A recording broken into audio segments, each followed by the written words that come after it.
So you're passionate about your fishing, right? In some ways you could actually say that you live for it. But have you ever daydreamed about actually being able to make a living from that passion for fishing? I'm willing to bet that at least a few of you have.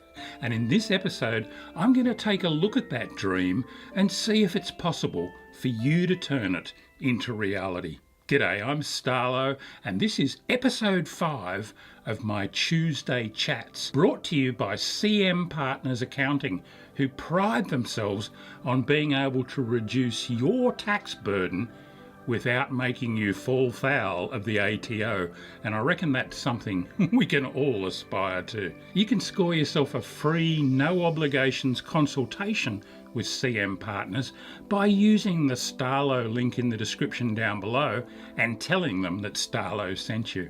But anyway, let's dive into episode 5 about turning your passion into a lifestyle and a living. It's something I've been fortunate enough to be able to do, and I know that a lot of people are envious of me and say I have the best job in the world, and I'm not going to argue with that. But I also want you to know a little bit more about the practicalities of the choices that I've made through my lifetime. As I explained in earlier episodes, I started out training to become a school teacher, and in fact I was a high school teacher in outback New South Wales for a year or so. That was enough. Then a job opportunity came up with a fishing magazine. I jumped on it, and the rest, as they say, is history. And yes, it's been a fantastic lifestyle, but I also need to make it absolutely clear to you that it has not been a financially lucrative one. Out of the past 40 years or so since I made that big jump to becoming a fishing communicator, writer and educator, there've only been probably 3 or 4 years when my income actually caught up to where I would have been if I'd stayed in teaching, and those were during the latter years of the Rex Hunt Show on TV and the very early years of the squidgy phenomenon that I talked about in the last episode. Make sure you check that out. I'll put the link up here and down below. But in every other year of those 40 odd, I earned less than I would have if I'd stayed with school teaching. Now, it's obviously not all about income and bottom line and money. I made a lifestyle choice to do what I do, and I would not change anything. But you do need to understand the practicalities. If I'd stayed in teaching, I'd probably be a headmaster by now, looking down the barrel of retirement with a nice, healthy superannuation nest egg. Well, I'm not going to be able to retire in my chosen profession, and to be honest with you, I don't want to. I'll just keep modifying my content and pitching to my demographic who are getting older with me. Yeah, I'm big amongst the oldies. A lot of 45 to 65 plus people watch my content, and I'm really happy with that. I've also got some young viewers as well, and I'm really happy about that too. But what I want to do in this episode is look at opportunities that are available to people today who are passionate about their fishing and would like to have a crack at making part or even all of their income and their livelihood from that passion for fishing. Is it even possible to do in a market the size of Australia's? Well, I won't gild the lily. It ain't easy, but it can be done if you're serious enough about it and you're willing to do the work. I'm going to look at 4 different avenues that you could take if you wanted to turn recreational fishing into your main income stream.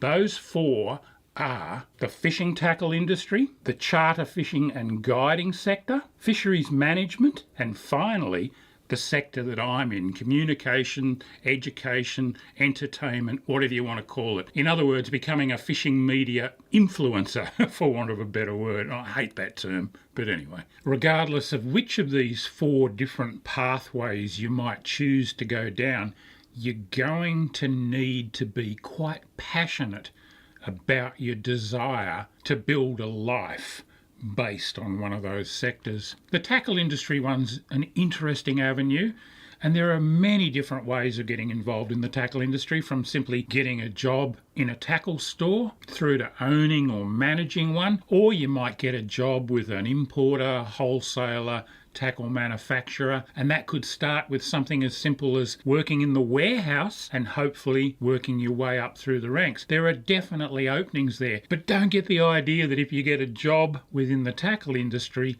you'll instantly be able to go fishing a lot more. You might actually find the exact opposite. Most tackle shop owners and managers that I know get to fish a lot less than most of the rest of us because they've got to invest so much time and effort into making the business work. So don't be blinkered about it. Jobs with wholesalers and importers can be really interesting, and as I said, you can work your way up through the ranks if you're good at what you're doing. So often though, it comes down to passion and commitment and the willingness to go the extra mile. Same goes for the charter and guiding business. Now, you might be out on the water every day or most days when you're doing stuff like that, but it doesn't mean that you're going to be fishing, because good charter operators and good guides generally don't fish with their clients. They might pick up a rod occasionally and demonstrate how to do something, but the good ones don't actually fish. So again, you might find that you get less opportunity to fish if you pursue that path. Something else that I'd say about guides and charter boat operators, sure, it's really good if they're excellent anglers and they can catch fish, but there's a far more important aspect to it than that, and that's your people management skills. Your ability to relate to people, to be able to teach them what to do, and to get on with a broad cross-section of society. You're going to have people come on board who are absolutely hopeless anglers, and you've got to be patient with them and help them to develop the skills that you might already have. So there's a lot more to it than just being a good angler yourself. Fisheries management, now there's an interesting one. There's fisheries inspectors, there's the whole science angle and researchers. All of those kind of things are well worth having a look at. Again, you'll get to spend perhaps a lot of time on and around the water, but you won't necessarily get to spend a lot more time fishing. Bear that in mind. And finally, the media opportunities, which is the area that I have the most expertise in, and I know it's also one that interests a lot of keen anglers out there. I manage a bit of the social media for Shimano and Squidgies, and it's really interesting to see some of the private messages that come in to the Facebook pages and the Instagram accounts and everything else from young blokes, and yes, they are mostly blokes, looking for sponsorship and support to further their careers as fishing media influencers. And I'm here to tell you that the average standard of those approaches is not particularly high. They show very little effort, poor spelling, poor grammar, and they're usually just asking, what can you give me? That does not go over well with potential sponsors. You need to be telling them what you can give them in terms of media coverage and exposure. It's all about the bottom line for those companies, and rightly so. They want to be able to sell more tackle because of what you can do for them. They're not interested that you've caught some cracking fish and that you might have won a tournament or two. Those are great things, but they're going to need a lot more from you than that. It's one thing being a top angler. It's another thing altogether being a valuable commodity that a sponsor wants to get behind and support. One thing I'd say to you is, whichever of those four streams you might choose to get into to make a career out of your passion for recreational fishing, get yourself educated reasonably well first. At least go to year 12 and get a decent ATAR, and think about some tertiary education. In some of those avenues, it's going to be essential. You're going to need a science degree to get into any kind of research, and possibly even into compliance and enforcement these days in fisheries management. But it's not going to do you any harm in any of the other avenues as well, with the possible exception of the guiding and charter boat industry, where it's not that important. But you are still going to need qualifications. You're going to need at least your coxswain's certificate to start with, but always try and develop yourself further than you think you need to get into any of these things. You might think you seem overqualified, but trust me, against the other candidates that'll be going for the same positions, you won't be. The more education, the more knowledge you've got, the better you'll do.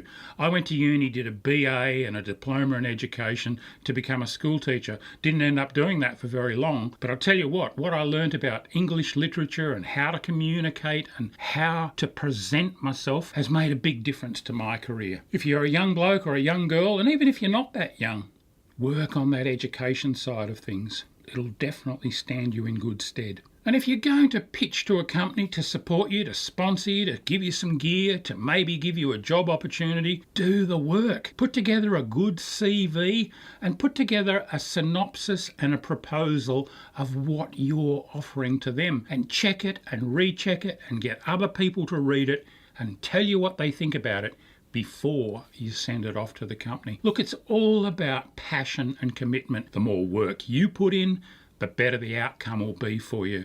That's so true of everything in life, but particularly these aspects that I'm talking about. And you should never stop developing. I could write reasonably well when I went into fishing journalism, but I was a crap photographer. So I had to teach myself the art of photography. I put a lot of time and effort into that, and I critiqued what I was doing and tried to get better at it all the time. I've done the same thing with my YouTube channel. I look back on some of my early YouTube efforts now and I'm embarrassed. But you should be embarrassed at your earlier work, because you should be getting better all the time. I watch a lot of other YouTubers. I watch a lot of YouTube how-to information, how to get better at producing your content, how to get better at marketing yourself. All the time I'm trying to work on improving myself, and that's a message that I want to get across to everyone out there who's got this dream about making a life out of their fishing passion. The passion will get you so far, but you're going to need a little bit more as well. Above all else though, be true to yourself, be honest in what it is that you're trying to achieve with your life, set yourself some goals and work towards them. But don't put all your eggs in one basket either. Have a plan B, a plan C, a plan D, because your first efforts are unlikely to get up. If you write an article and send it off to a magazine, not that there's many of those left anymore, there's a good chance you'll get rejected. But take that on board, improve things, and try again. Seriously, you don't get much out of life that you don't work for. People probably look at my stuff on YouTube these days and go, oh look, he's getting thousands of views, in some cases tens of thousands of views of his videos. He's absolutely cracked it. Well, I'll be honest with you, that doesn't equate to a lot of dollars. My main income source from YouTube is the AdSense revenue that gets paid to you by Google for the ads that get seen on your episodes, and it doesn't amount to very much. If I get a couple of thousand views, I might earn $20 or $30 or $40. If I get tens of thousands of views, I might earn a couple of $100 over a period of a few months. Work it out in terms of the hours that I've invested, and I'd be a lot better off flipping burgers at the Golden Arches. Seriously. But I'm doing it because I love it and because I can slowly see it growing. And I've got a longer term plan and goals set. Yes, even at the age of 66, I'm still looking ahead and trying to improve myself all the time. So my takeaway message is this, and it's not a complicated message. Yes, it is possible to turn your passion for recreational fishing into a life and a livelihood, but it's far from easy, and you're going to have to do the work. There's no way around it. As the big bearded burbler Rex Hunt himself used to say, it took me 20 years to become an overnight success. It's a pretty good line too. Look, if you've got anything out of this and you've enjoyed watching it, can you give me a thumbs up down below? And if you don't subscribe to the channel, please do so. It really helps. And it also helps if you support the people who support me, like CM Partners Accountants, who sponsor this series. If you own a small business or you manage one, take the time to tee up a consultation with them. It's free and there's no strings attached. Just use the link down below and please tell them that Starlo sent you. That helps me as well. I'm not sure what we'll talk about in next Tuesday's chat. Something will come to me over the week, or you might have an idea. Feel free to post one in the comments down below and I'll see what I can do.